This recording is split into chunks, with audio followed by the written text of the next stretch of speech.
Adani energy. और कल शाम को दरअसल ये खबर आई थी, अदानी एनर्जी की बेसिकली बोर्ड बैठक जो है वो इस फ्राइडे को है। अब फ्राइडे को कंपनी बोर्ड बैठक में फंड रेज पर भी विचार करेगी। 12,500 करोड़ रुपए दरअसल रेज करने का प्लान है। ये इक्विटी QIP के जरिए होता हुआ दिखाई दे सकता है। अदानी एनर्जी सॉल्यूशंस जो इस कंपनी का नया नाम है, जिसे हम पहले शायद अदानी ट्रांसमिशन कहते थे, तो ये स्टॉक आप भी रेडार पर रखेंगे। गौरांग, इस पूरे अदानी ग्रुप में ऑफ कोर्स वो पोर्ट की एंट्री हुई तो कल एंटरप्राइजेज रूठा हुआ था, क्योंकि पहले खबर थी कि शायद उससे जगह मिलेगी सेंसेक्स में। आइदर वेज ये Adani energy solutions and erstwhile Adani transmission बड़ा फंड रेज की तैयारी कर रहा है शेयर। और मेरे ख्याल से ऊर्जा उत्पादन से जुड़ी हुई कंपनियां जो भी है, चाहे फिर वो अडानी ग्रुप की कंपनी हो या फिर बाकी अन्य सरकारी कंपनी या निजी क्षेत्र की कंपनी, जिस प्रकार से नई ऊर्जा उत्पादन की क्षमता जुड़ने वाली है हर्षदा, उसको लेकर के मेरे ख्याल से अभी से प्रयास हो रहा है कि जो वित्तीय परिस्थिति है वो आपके पास पर्याप्त हो, ताकि आने वाले समय में आप किसी भी परिस्थिति का सामना कर सके। और एक बात वास्तविकता ये भी है, जो मैंने पढ़ा है रिपोर्ट्स में, कि कम से कम 300 से लेकर के 500 गीगावाट्स की नई उत्पादन क्षमता, जो कि green energy, wind and solar से जुड़ी होगी, 70% वो होगी और बाकी हाइड्रो और अन्य होगी। तो और अडानी समूह की कंपनियों में अडानी एनर्जी है, अडानी एंटरप्राइज है, अडानी ग्रीन है, अडानी टोटल है।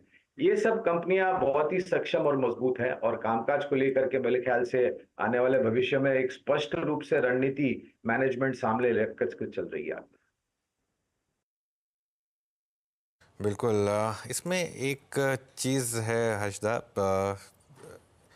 I think Adani energy solutions और अदानी ग्रीन, ये दो स्टॉक्स थे जिनकी सबसे ज़्यादा पिटाई हुई थी।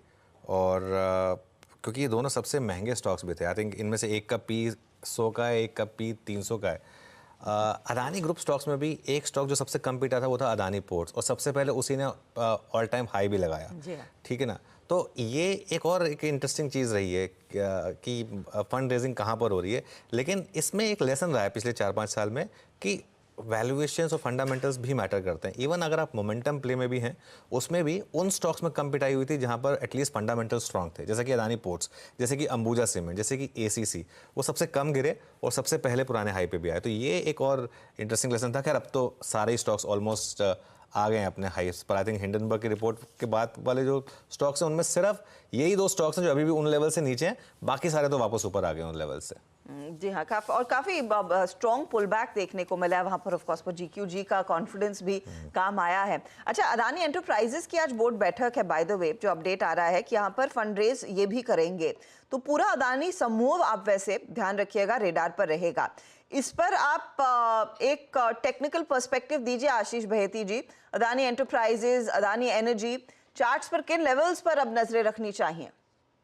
जी, ऐसा अडानी एंटरप्राइजेस में तो कल थोड़ी सी गिरावट जरूर देखने मिली थी, लेकिन जो 3-4 दिन से पहले मोमेंटम बना हुआ वो काफी स्ट्रांग है। और जिस हिसाब से सेटअप बना हुआ है, आई थिंक 3200 का एक स्टॉप लॉस लगाकर इसमें अभी भी लॉन्ग जाया जा सकता है।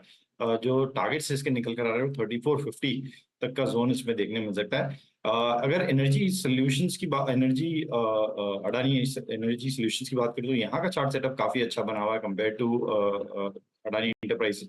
मुझे लग रहा है इसमें जो 1080 का एक स्टॉप लॉस लगाकर इन लेवल्स पे तेजी की जा सकती है फॉर अ टारगेट ऑफ 1150 के लिए।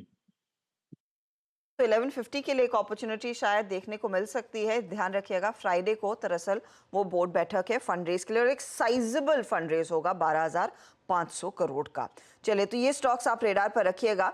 अब इस बीच अब लेकर आते हैं आपके लिए वो स्टॉक्स जहां पर नंबर्स का रिएक्शन देखने को मिलेगा। सबसे पहले आपके लिए